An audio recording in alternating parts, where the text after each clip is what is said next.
Gloire à Dieu.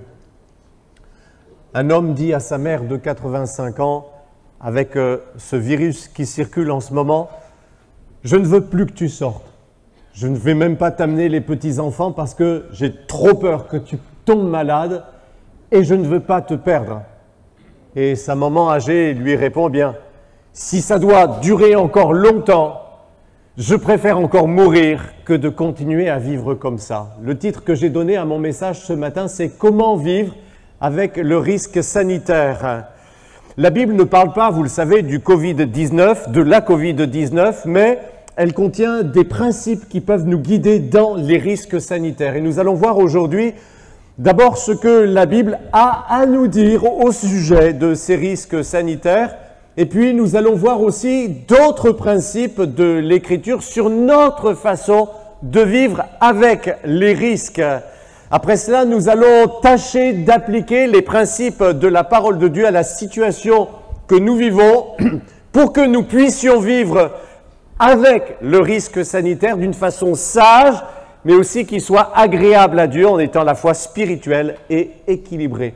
Premièrement, oui, la Bible a des choses à nous dire sur le risque sanitaire et tenez-vous bien, même sur la distanciation physique. On lit ensemble dans l'Évangile selon Luc au chapitre 17 à partir du verset 12 jusqu'au verset 14. « Comme Jésus entrait dans un village, 10 lépreux vinrent à sa rencontre. Ils se tinrent à distance et se mirent à lui dire « Jésus, Maître, aie pitié de nous !» Lorsqu'il les vit, Jésus leur dit « Allez vous montrer aux prêtres. » Pendant qu'ils y allaient, ils furent guéris. Est-ce que vous avez vu à l'œuvre ici la distanciation physique? Il nous est dit, ils se tinrent à distance pour demander à Jésus pitié, c'est-à-dire pour lui demander la guérison. Vous et moi, nous avons compris que ces gens-là étaient contagieux, ils étaient malades et ils ont eu un comportement sanitaire tout à fait approprié. Aujourd'hui, on leur donnerait 20 sur 20.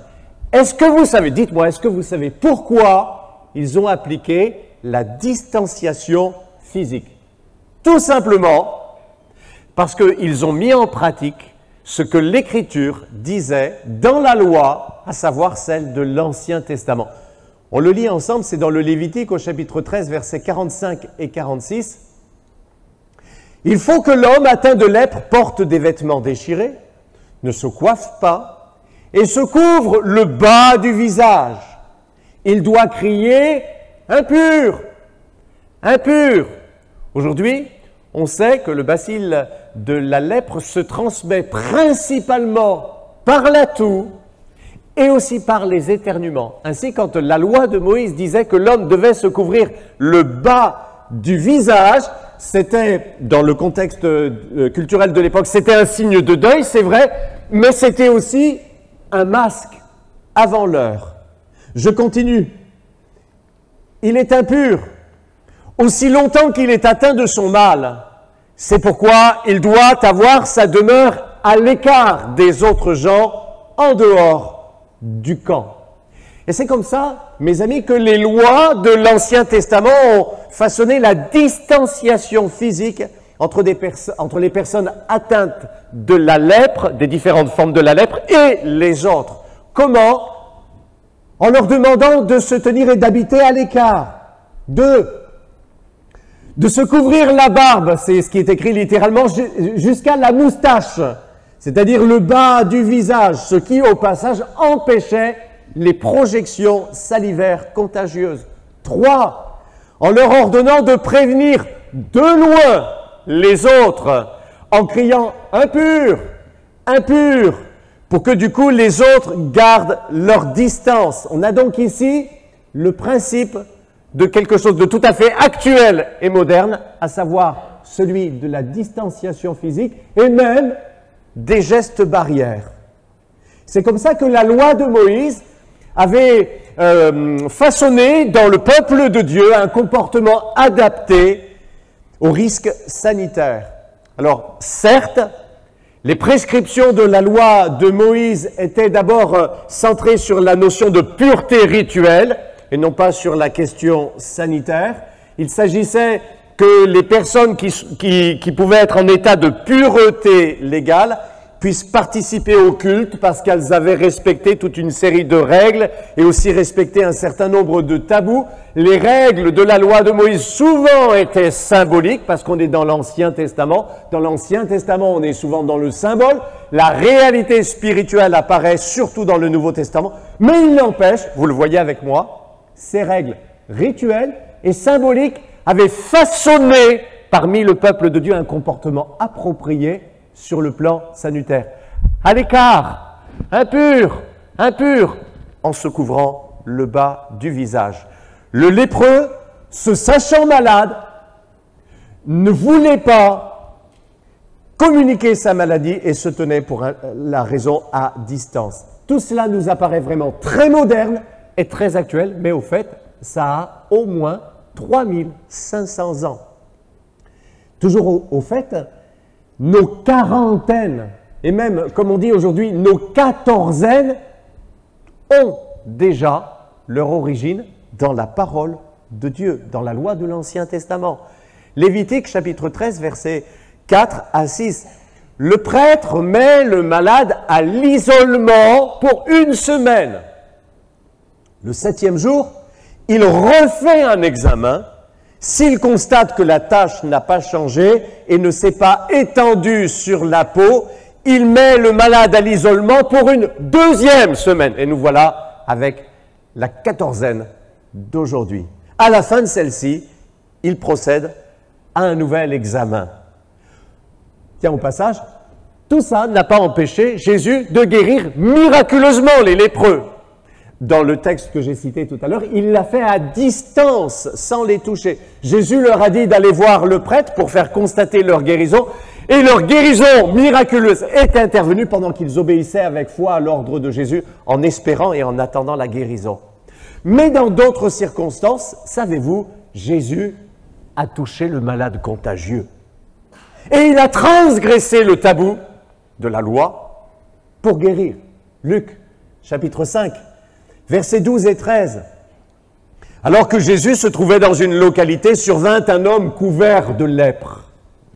Quand il vit Jésus, il se jeta devant lui le visage contre terre et le pria en ces termes. « Maître, si tu le veux, tu peux me rendre pur. » Écoutez bien, Jésus étendit la main, le toucha et lui dit « Je le veux, sois pur. » Aussitôt, la lèpre quitta cet homme. Oh, gloire à Dieu!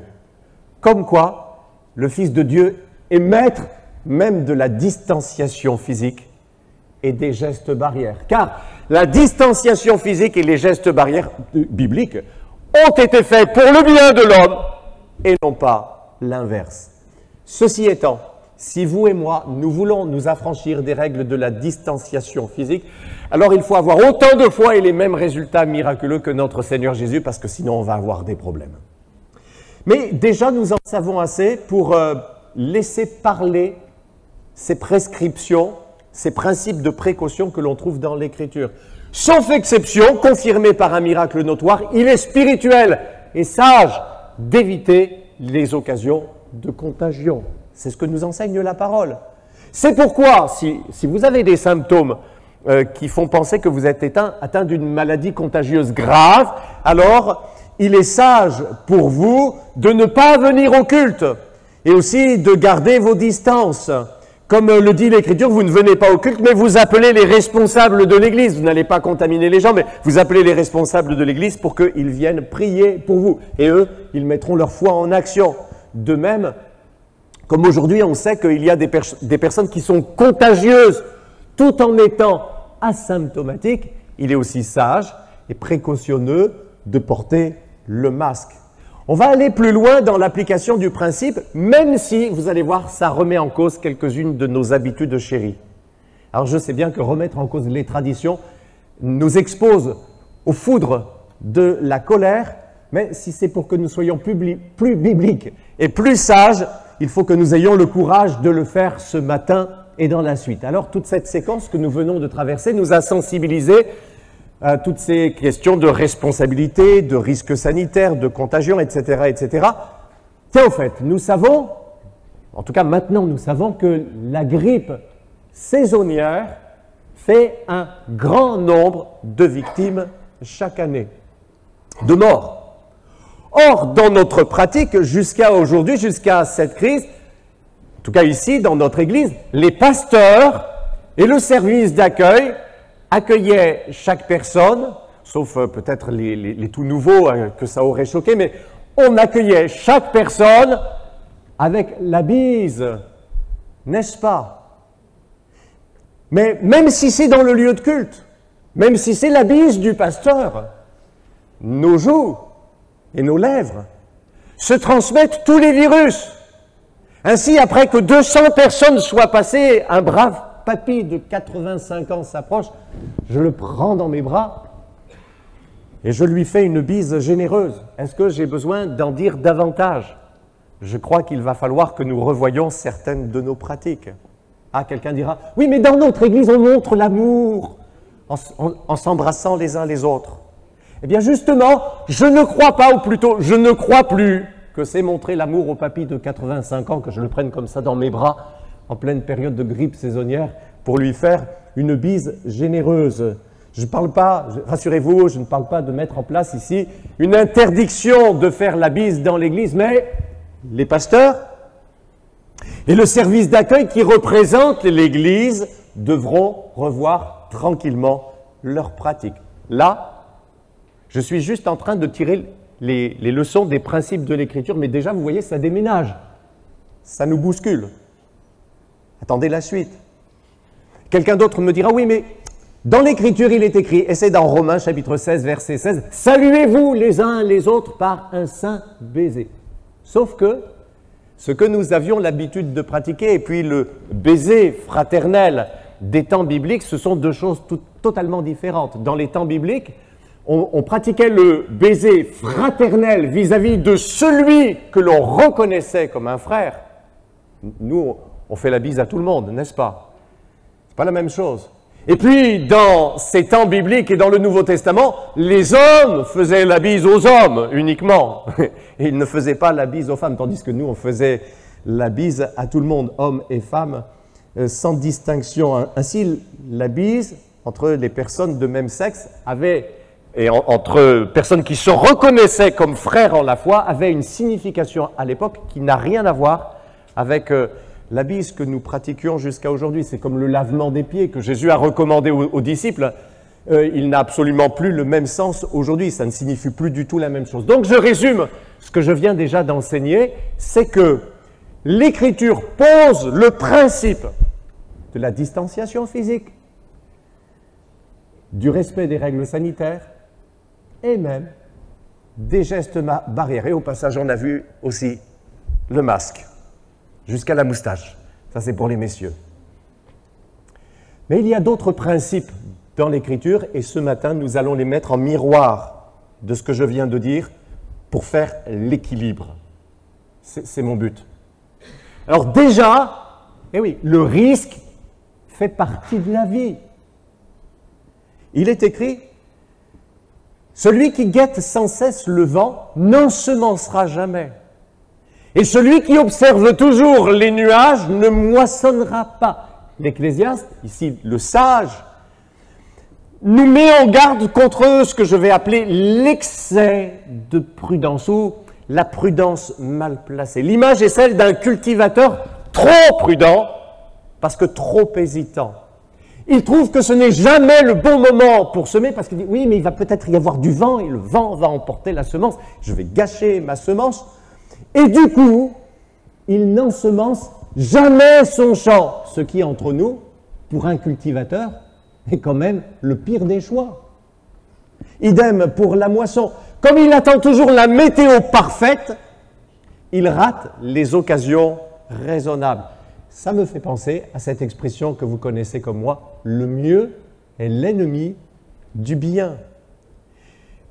Ainsi, l'Écriture nous met aussi en garde contre l'excès de prudence, ou plutôt la prudence mal placée.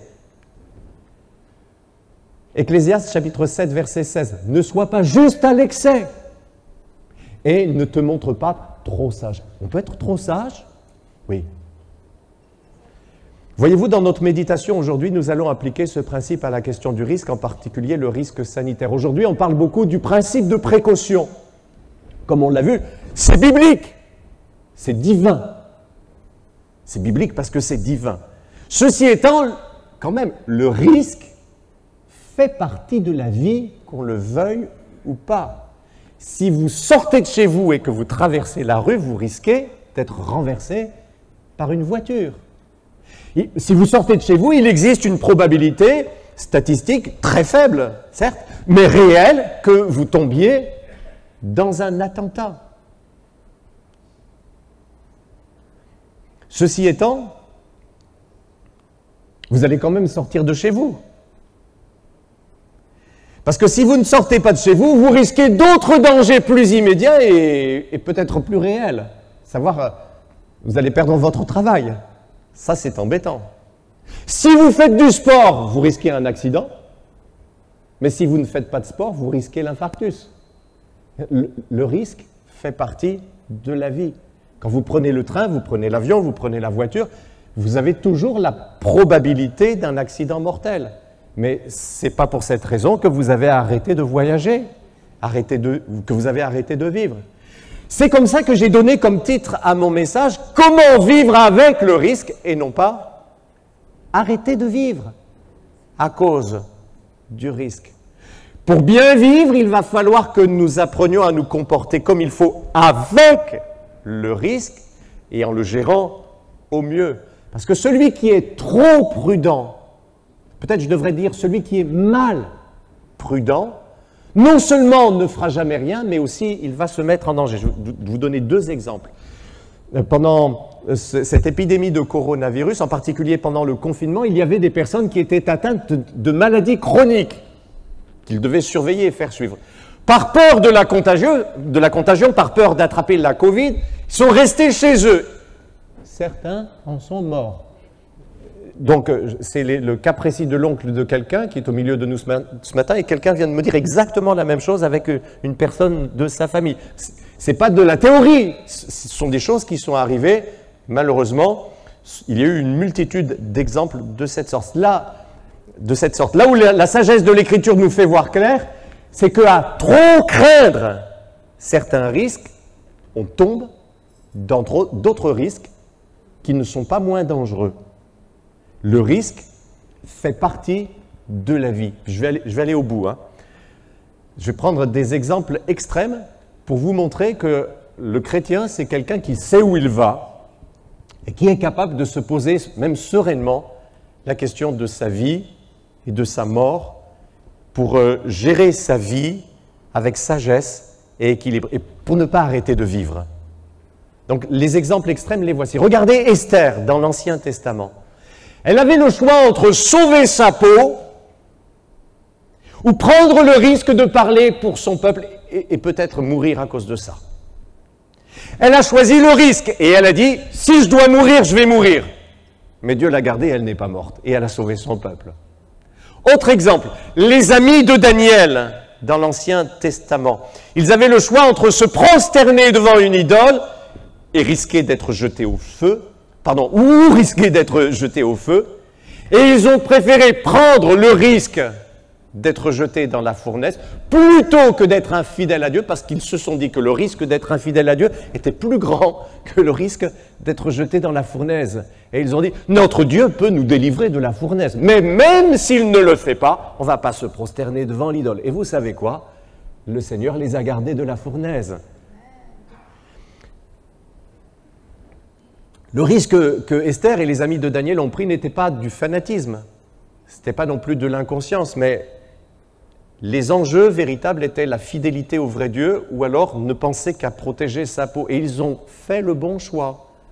Ils ont pris un risque en connaissance de cause, Dieu les a gardés et a honoré leur choix. Ils ont avancé sur le chemin, non pas en essayant d'exclure tout risque, mais ils l'ont intégré et ils l'ont assumé. C'est comme ça que, mes frères et sœurs, les exemples sont extrêmes, bien sûr.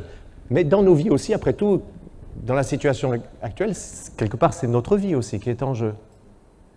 Donc, nous aussi, nos choix ne se tranchent pas avec des formules simples.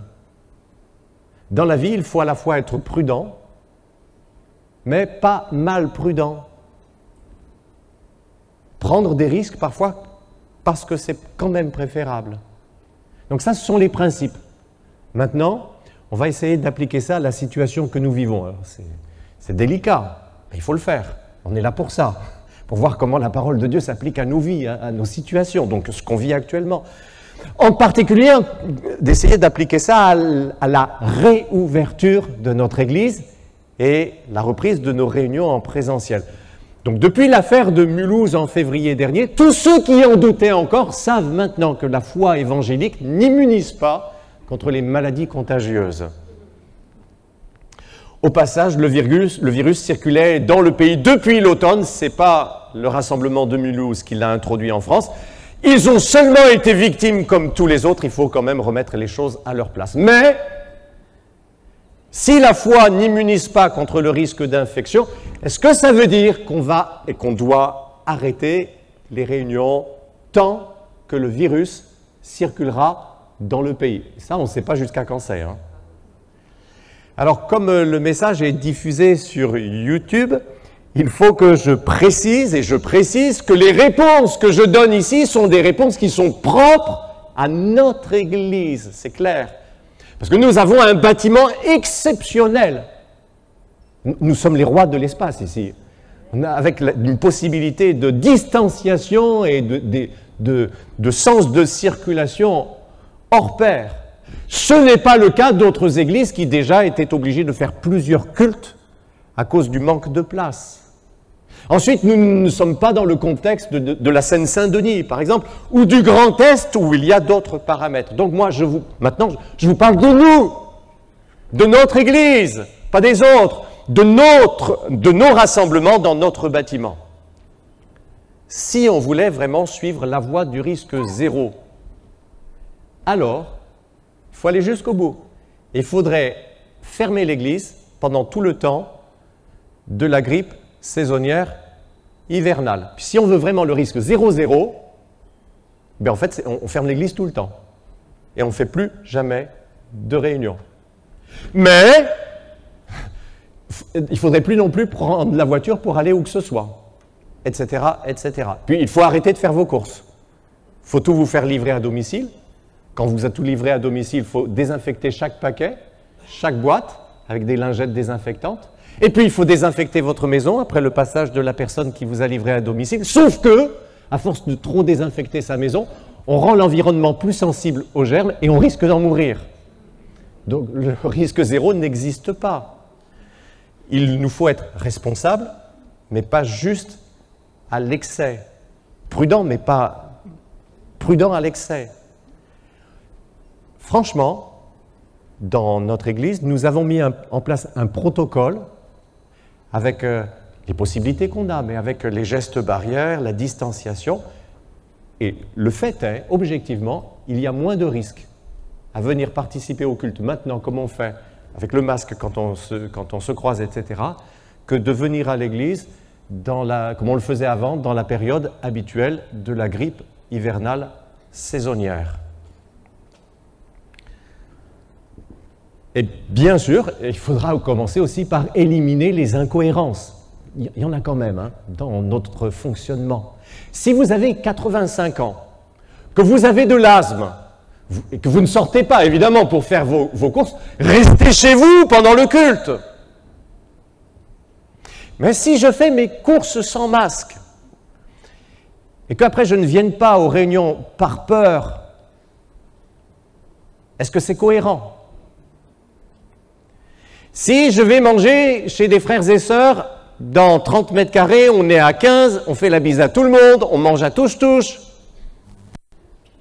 Comment est-ce qu'après je peux parler, oui, mais et le risque de précaution, le principe de précaution, à l'Église quand même. Vous allez me dire, oui, mais c'est pas pareil, tu comprends pas. La personne chez qui je vais manger, je le connais, c'est quelqu'un de bien.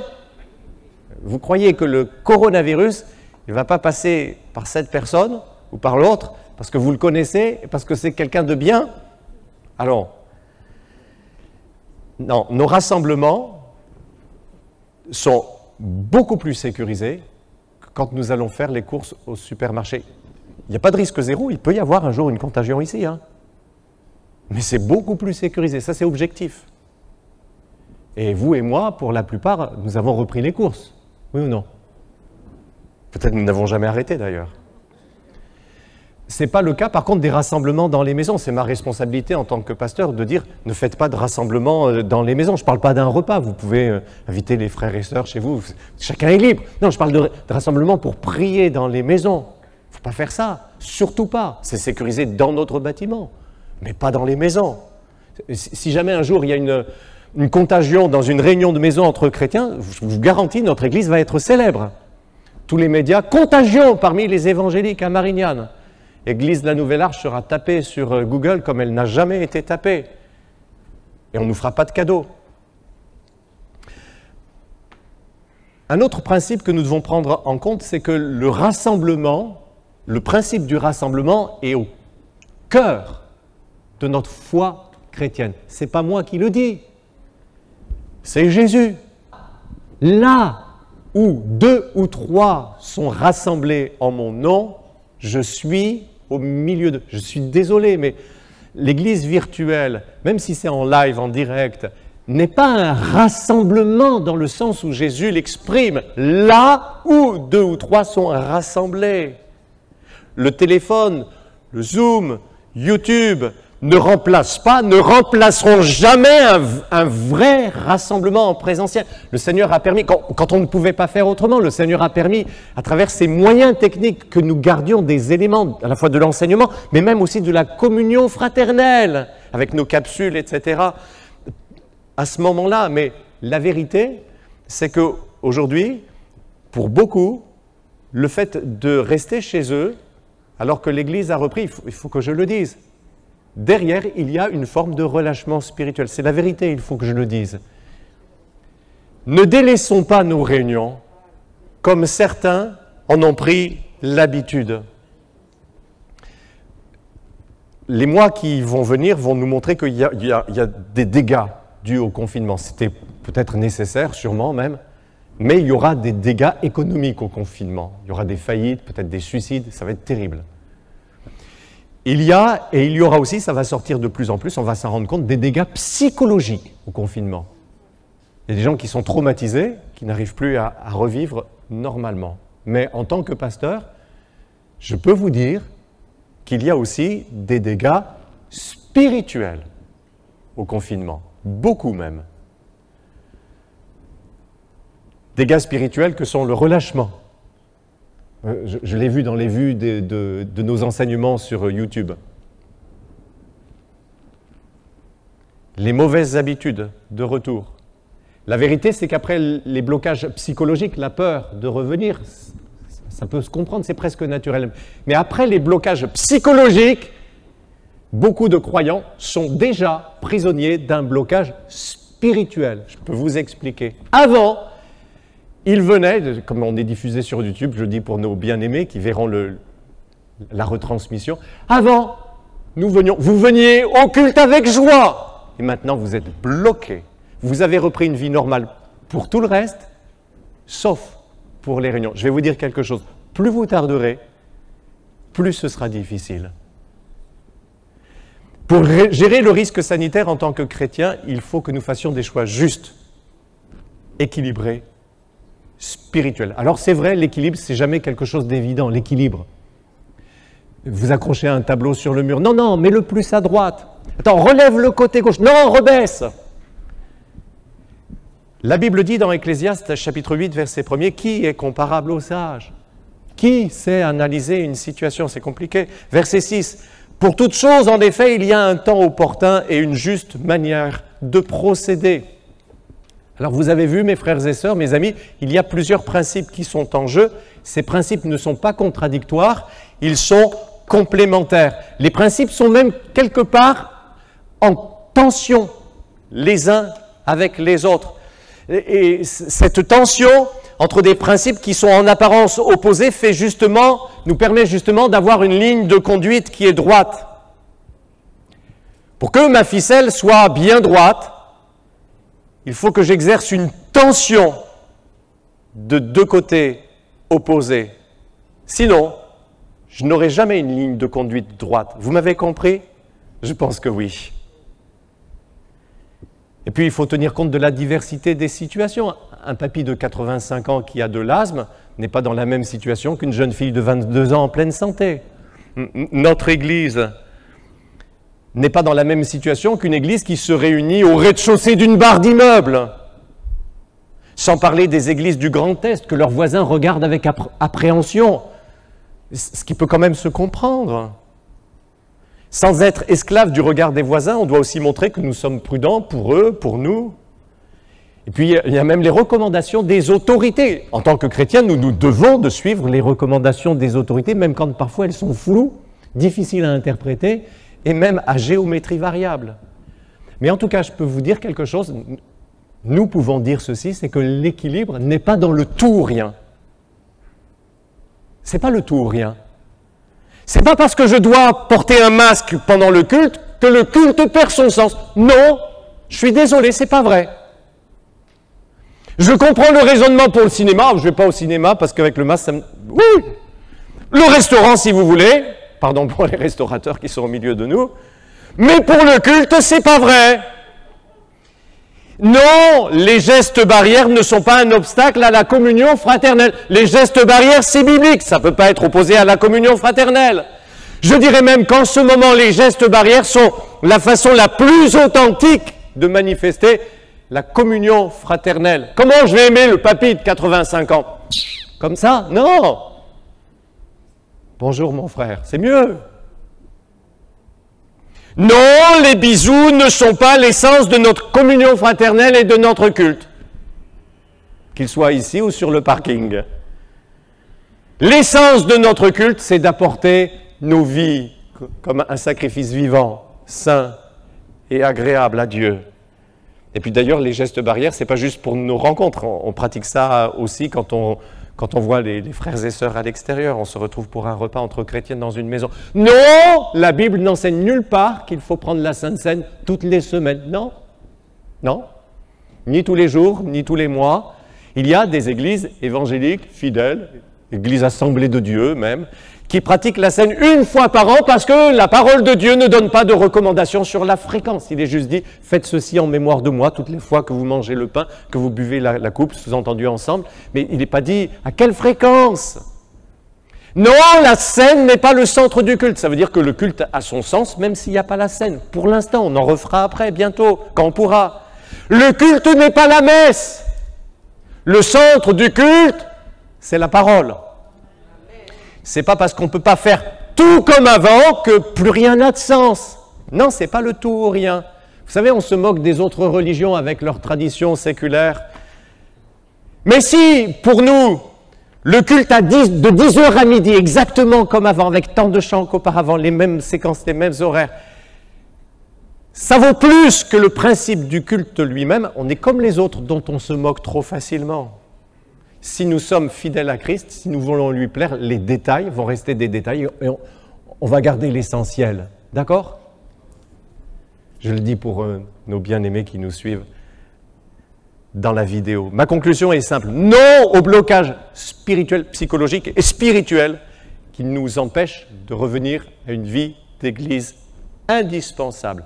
Oui, les principes sanitaires, la distanciation physique, les gestes barrières, même le masque, c'est spirituel, sage et même divin. J'ai donc donné comme titre à mon message « Comment vivre avec le risque », ce qui ne veut pas dire arrêter de vivre à cause du risque sanitaire. Alors nous ne savons pas s'il y aura une deuxième vague l'hiver prochain, on ne sait pas. Mais, vu ce que l'Écriture nous enseigne concernant les temps de la fin, on peut supposer que des épidémies, il y en aura encore.